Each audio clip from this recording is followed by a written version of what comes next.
institutional historical factors they face. So are you supposing then, as a general matter, that each nation, irrespective of the form of government or the circumstances that have caused that government to arise within the context of these general principles of being a compact deriving from the people, such that the procurement rules that would derive from those governments can be equal? The source of your observation is that across the political and governmental system, for this type of consequence of a generalized approach to government procurement, that those governments, irrespective of the form, do derive from that type of, it appears to be that you're asserting in the nature, irrespective of its ultimate form. Essentially what Michael is asking, it's really, I think he's questioning whether, does it make sense to have popular sovereignty as the basic principles under which Dr. Shaw is giving his answer? Is that fair to say? Well, perhaps, and I suppose that the related question is, and that I can belabor just for a brief moment, most of the comments about procurement rules appear to be from a general premise that somehow highly regulated procurement regimes will yield better, more effective and efficient results with governments acting as commercial players. So relatedly, what's the basis for believing that what the private sector has rejected as inefficient and lacking value is somehow going to deliver better value for governments? And is that somehow related? It appears to have been related because your comments at the outset sustain that procurement regimes should derive from what are essentially notions of political theory separate from economic systems.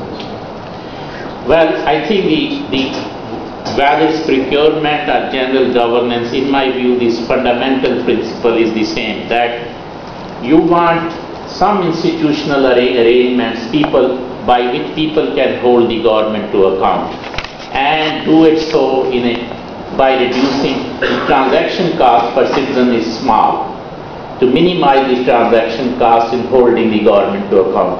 So why one needs to have transparent procurement processes and so on and so forth, and some regulatory framework, is that there is otherwise incomplete contracts between the citizens and the government. Let me go ahead and stop for a second here. Yeah. Let me explain to the audience, because remember, we're not talking a lot about what the transaction cost is. It's the cost of seeking out, specifying exactly what you want to exchange, and the cost of making sure that you get what you contracted for. So in the way that he's talking about it, he's talking about we have transaction costs between citizen and government to find out what it is they require of us or we require of them. Is that correct? Yeah. Let me explain this briefly with an example. Suppose I find a corrupt official in a developing country. I am a citizen of that developing country. I ask myself, I go through a mental process.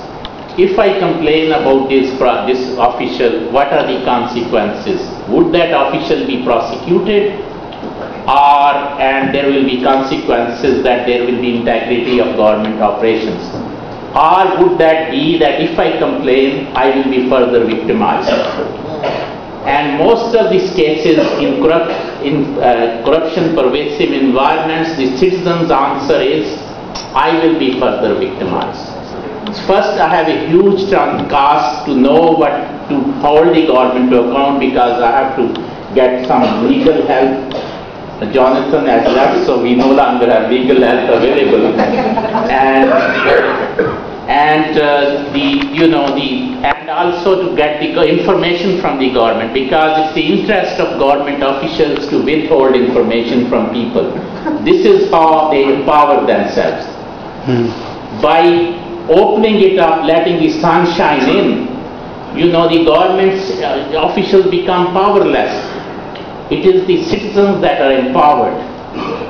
So in that environment,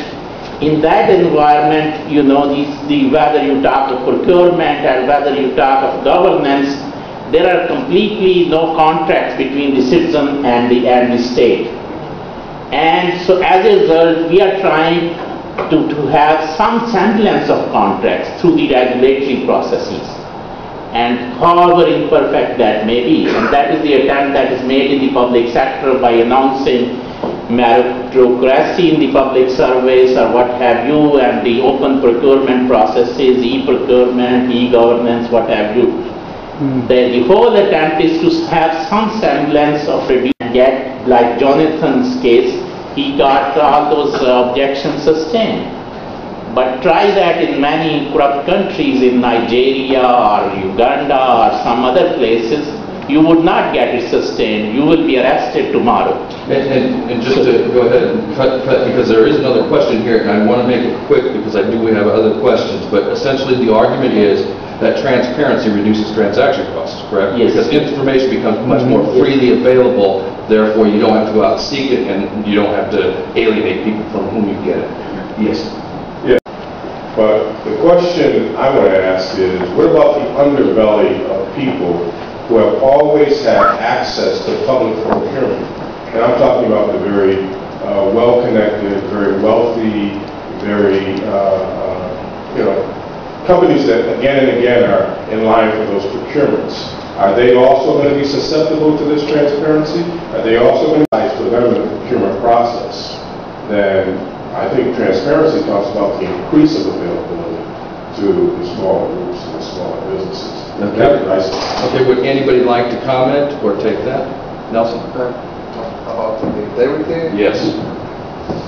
Yes. The question from the audience is, what scope do developing economies have to innovate and do better than the mature economies as they strive for efficient and effective procurement?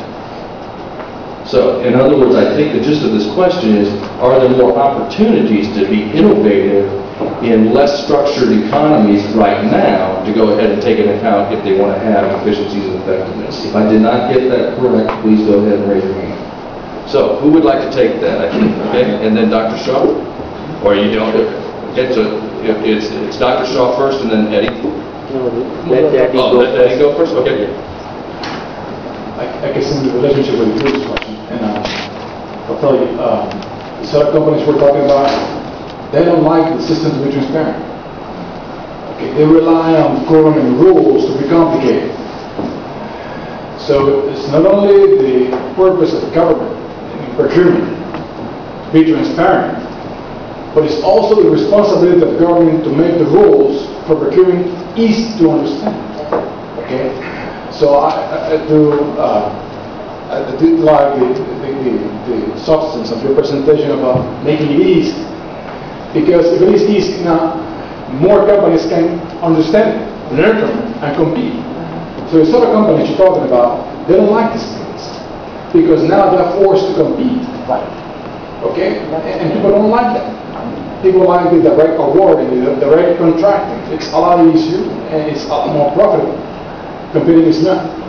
So I believe there is in government's interest to promote transparency, to develop their economy, because not only do you have to worry about how to get your income, but you also have to worry about how you spend that money, and how to, in developing countries, how to make sure that money stretches hard, And the way to do it is by saving. So how do you save? Man, you gotta go get people to compete, So I believe that transparency works in that favor. Easy rules works in that favor. Lower cost of transactions. I like that concept. I'm gonna jot it down because it has to be easy and understandable and predictable for people to appeal, and for the information to be also transparent about those appeals. So I believe there is a lot of benefits, economically wise, in being transparent for government. And Dr. Shaw? Yes, I think both the opportunities and the gains from reform are much greater in developing world because of the existing inefficiencies and the corruption and the systems of bribes, etc. in place, and the procurement reforms, by letting the sun shine in and letting the citizens know what the government is doing is a great help in terms of improving the